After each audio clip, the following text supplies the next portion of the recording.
Olá pessoal, vamos continuar conversando sobre a creatina, é a segunda parte desse projeto de treinamento, né? Vamos falar sobre a creatina no exercício físico. Lembrando vocês, essa exposição chega até você numa parceria entre o meu canal, o canal de Henry Kigami, que eu convido vocês a visitarem na área do conhecimento, e a Performance Science Nutrition, né? Vamos falar sobre a creatina e exercício físico. Bom, primeiro, as indústrias, né, estão tentando desenvolver várias formas de creatina. Eu digo a indústria que faz a biossíntese. Né? Por quê? A creatina é uma molécula simples, né? É uma molécula barata. O difícil dela é a estabilização. Então procura-se desesperadamente uma forma de estabilizar a creatina para você fazer uma creatina líquida pronta para beber. É complicado, né? É difícil fazer isso aí. Se fosse fácil, todo mundo já tinha conseguido, né? Mas a creatina, na forma de creatina, ela é instável e meio aquoso. Não importa o pH que você coloque. Você pode fazer um monte de coisa, a não ser que você faça alguns projetos de nanotecnologia para fazer proteção de molécula, né? Então eles estão fazendo o que? Creatina citrato, creatina malato, creatina piruvato, creatina gluconato, creatina taurina, creatina piroglutâmico, creatina orotato. Estão fazendo vários derivados, né? A creatina com magnésio seria, na minha opinião, aqui dentro dessa estrutura básica, a associação mais lógica. Mas você não precisa pôr a creatina reagida com magnésio. Você pode colocar o magnésio junto com a creatina. Por quê? Toda vez que a sua creatina for fosforilada, né, você precisa do magnésio como cofator. Então é importante. O magnésio está, muitas vezes, ele está em deficiência no atleta, né? O atleta não considera, mas ele perde muito magnésio na sudorese, perde principalmente sódio, cloreto, mas perde magnésio, perde potássio, perde cálcio e também perde um produto que eles não dão valor muito, mas que é muito importante, o cromo, né? Então, uma creatina magnésio é fundamental, né? Seria fundamental, seria interessante uma creatina com magnésio nas formulações. A creatina, então, você pode fabricar ou você pode ingerir, né, como suplemento alimentar. A produção de creatina ela tem um certo custo metabólico que, na minha opinião, é alto. Né? Você pega a arginina e a glicina, né, reage e faz o guanidino acetato com a ornitina. O guanidino acetato precisa ser metilado, né, pela S-adenosilmetionina. Essa isometionina, pessoal, às vezes eles escrevem como SAM, às vezes escrevem como Adomet, né? E a S-adenosilmetionina é um metilador. Então, para você fazer essa adenosilmetionina, você precisa de metionina, você precisa de ácido fólico, B12, B2 e B6. Né? Então, é assim, tem uma necessidade metabólica de algumas vitaminas e aminoácidos essenciais, que é a metionina. Né? Por isso que eu falo que a produção de creatina ela tem um certo custo. Para o paciente diabético, o paciente idoso, eles automaticamente produzem menos creatina. Bom, a creatina, uma vez produzida, ela é direcionada para o seu corpo inteiro. O músculo pega grande parte, né? E essa creatina é incrível, mas o organismo faz a creatina e grande parte da creatina que ela faz vira creatinina, né? Quando a creatina é fosforilada, ela estabiliza, né? A creatina fosfato ela não vira creatinina, mas quando ela perde o fosfato, ela vira creatinina. Essa seta aqui não está correta, tá? Então, quando a creatina fosfato vira creatina, ela pode virar creatinina, é uma dose espontânea. Então, nós fazemos um produto que é instável já, né? E é lógico que você tem que usar o fosforilar de forma mais rápida possível, gerando seu ATP. E essa creatina levará essa energia, transportará essa energia até onde você está gastando seu ATP, refazendo o ATP lá, né? Isso é muito importante. A creatina tem vários efeitos para a proteção celular. Né? Os estudos mostram uma atividade antioxidante, direta e indireta, otimizadora da função da mitocôndria, diminuidora do dano ao DNA mitocondrial e ao DNA celular, mas principalmente mitocondrial, melhorando enzimas antioxidantes, diminuindo a apoptose das mitocôndrias e protegendo a mitocôndria contra toxinas, como a rotenona e o paraquat. Então é um efeito adicional muito importante, o que traz a possibilidade, né, e a gente tem que ver na outra conversa nossa, dividimos essas nossas conversas em três, na outra você vai ter o uso da creatina em doenças, né, que é muito importante a gente lembrar dessa atividade aqui. A creatina também ela induz a expressão diferencial de fatores de transição em genes, ela diminui a inflamação. Né? Essa diminuição da inflamação pode ser por vários motivos, o principal provavelmente é a diminuição da quebra do ATP para ADP e para MP, que gera estresse oxidativo. Né? Você tem um estímulo da diferenciação de células, né? Diminui a homocisteína, porque você gera homocisteína quando você faz a creatina. Então o pessoal faz o que? Dá a creatina para você fazer menos homocisteína. É uma opção terapêutica, não vou dizer que é a mais eficaz, mais barata. O mais eficaz e barato é você dar o ácido fólico, a B12, a B6 e talvez a colina, né?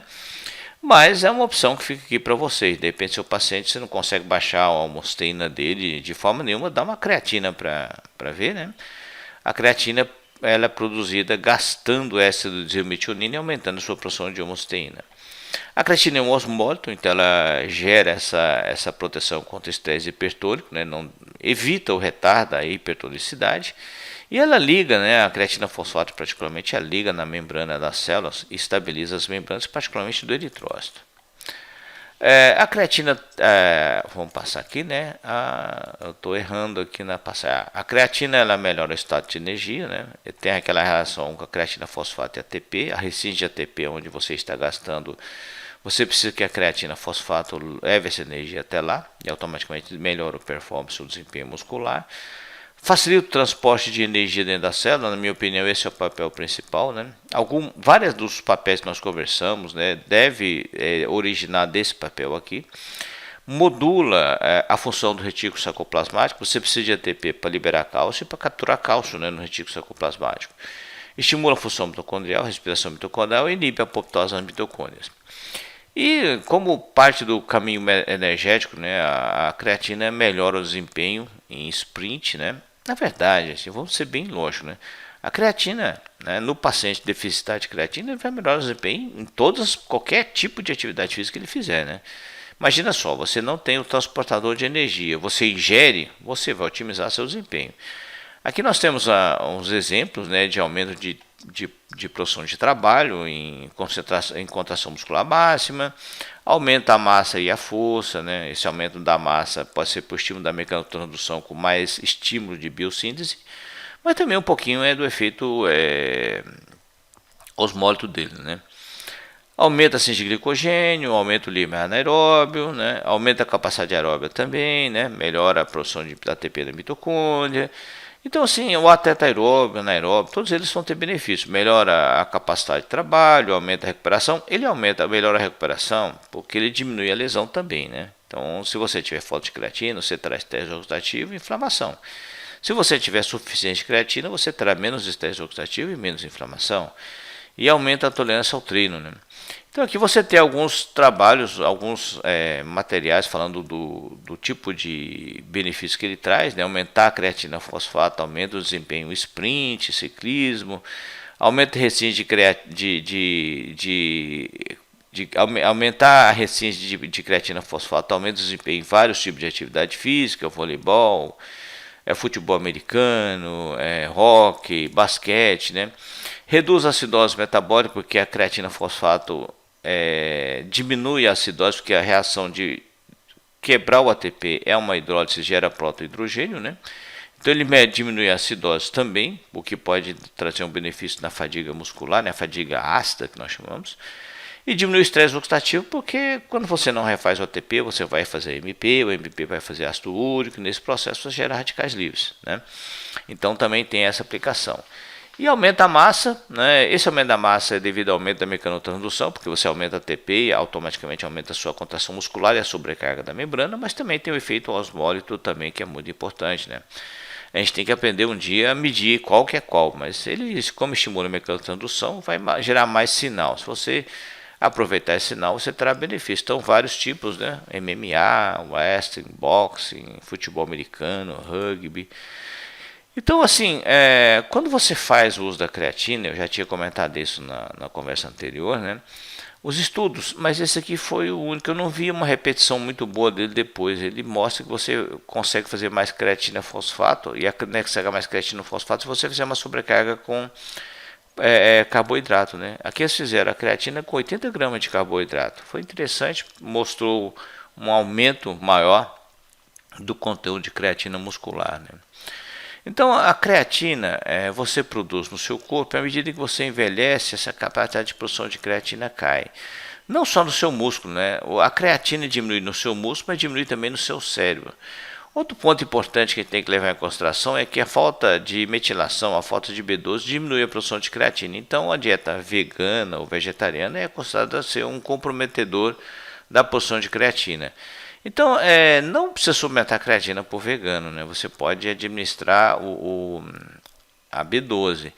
Alguns estudos sugerem, né, que também o vegano tem diminuição de produção de coenzima Q10. Houve um artigo mais recente mostrando esse efeito, né? Se isso realmente for repetido e for confirmado, vai ser necessário dar uma coenzima Q10 para esse indivíduo, né?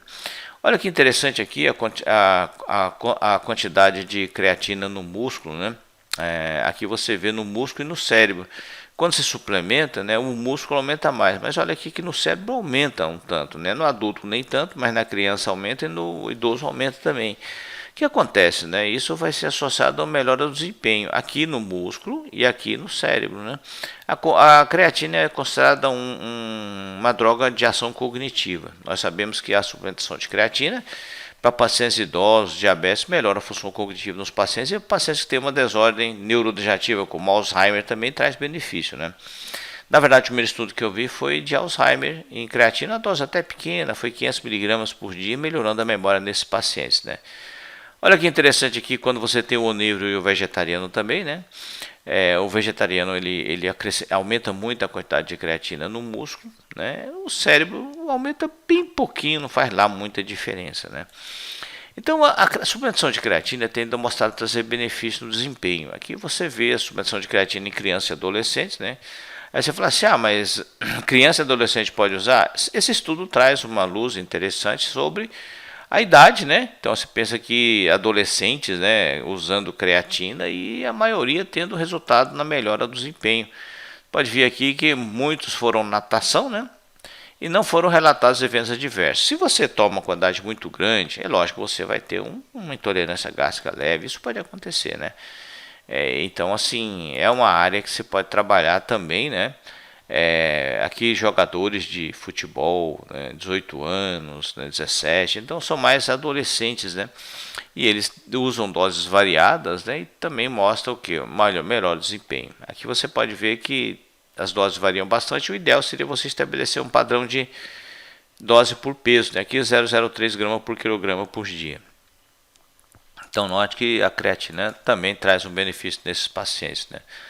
Aqui você tem estudos também mostrando esse efeito, com doses fixas, doses por quilo, né?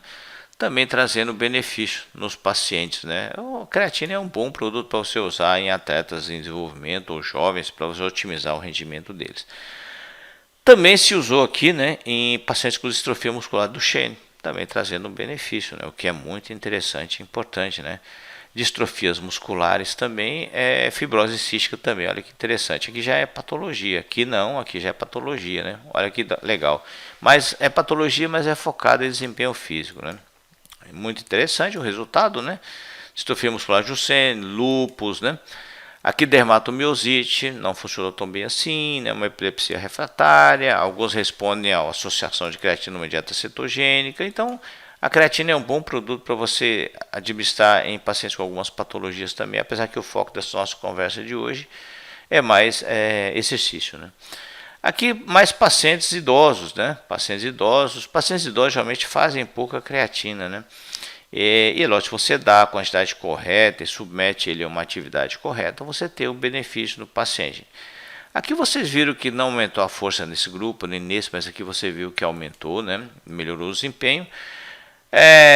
Lógico, você tem que analisar o grupo que você está administrando, né? Se é já um grupo de pacientes treinados, se é não treinado.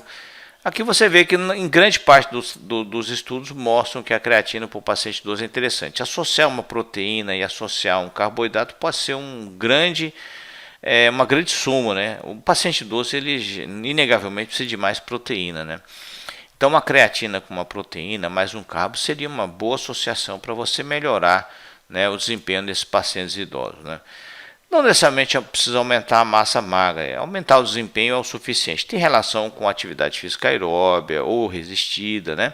Então depende do que você quer. O paciente mais velhinho, atividade resistida nele, vai ser mais complicado. O aeróbio é mais simples. A atividade resistida talvez você precise usar um recurso ergogênico, por exemplo, o hidroximetilbutirato, né, para dar uma otimizada no resultado. Mas a creatina sim vai funcionar, é lógico, se você tiver a deficiência vai melhorar bastante. Pacientes com patologias vão ter o benefício adicional, né?